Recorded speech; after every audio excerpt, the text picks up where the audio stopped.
Bonjour, nous continuons notre chapitre sur la puissance dans les dipôles électriques passifs. Là, nous allons parler du facteur de puissance et de la compensation de ce facteur de puissance, donc dans la compensation de la puissance réactive. Nous commençons par le problème du facteur de puissance.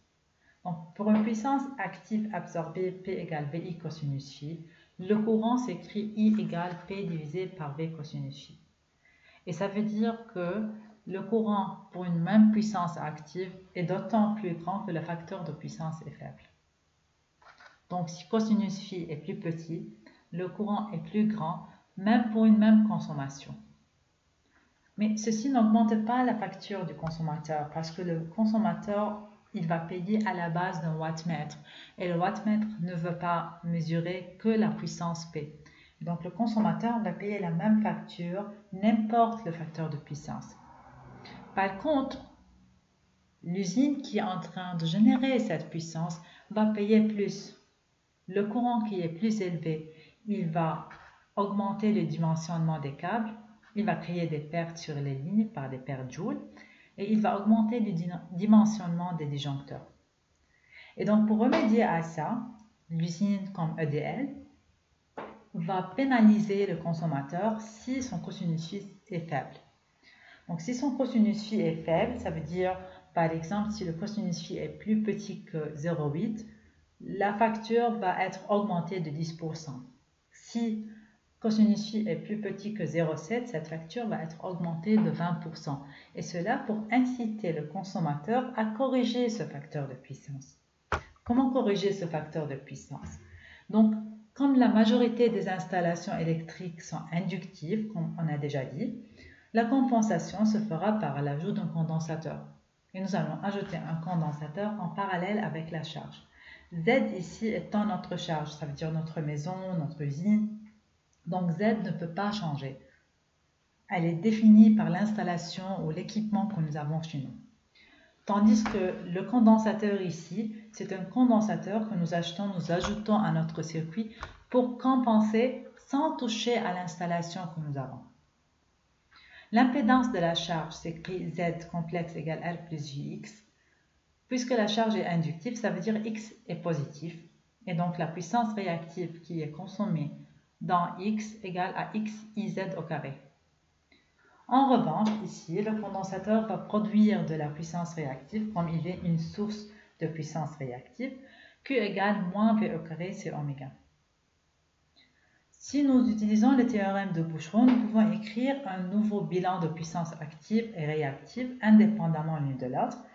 Puisque le condensateur ne va pas consommer de la puissance active ni créer de la puissance active, donc la puissance en sortie dans le deuxième circuit égale à la puissance consommée dans la charge, P égale PZ.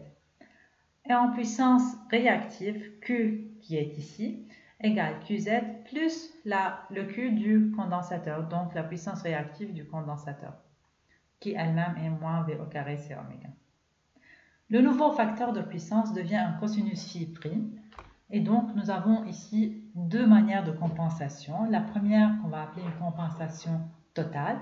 Ça veut dire nous allons ramener le cosinus phi prime jusqu'à 1. Et donc, Q égale à 0. Si Q égale à 0, donc si je reviens à cette équation-là, QZ égale moins QC. Donc, QZ égale V au carré sur oméga.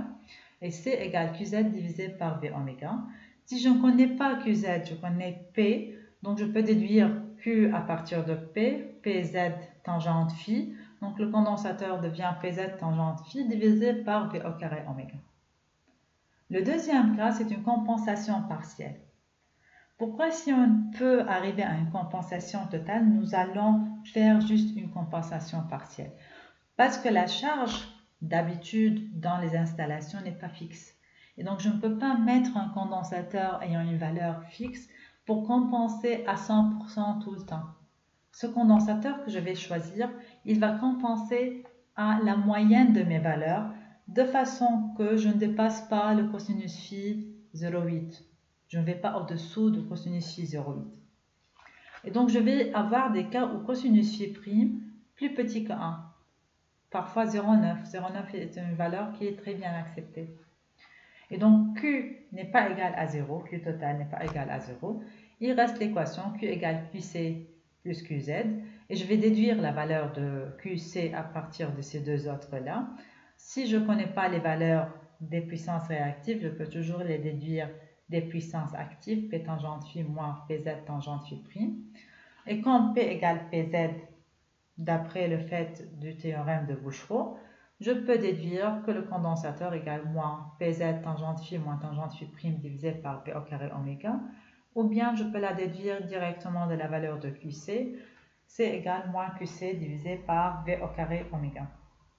Et donc de cette manière, nous aurons une compensation de l'énergie réactive sans toucher à l'installation.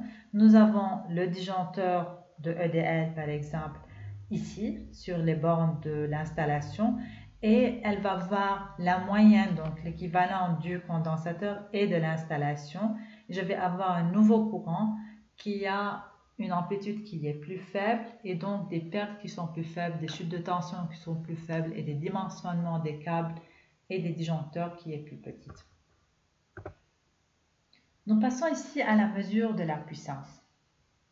Donc pour mesurer la puissance, nous avons pour la puissance active un wattmètre et le wattmètre a 4 bornes, 2 bornes pour mesurer le courant et 2 bornes pour mesurer la tension.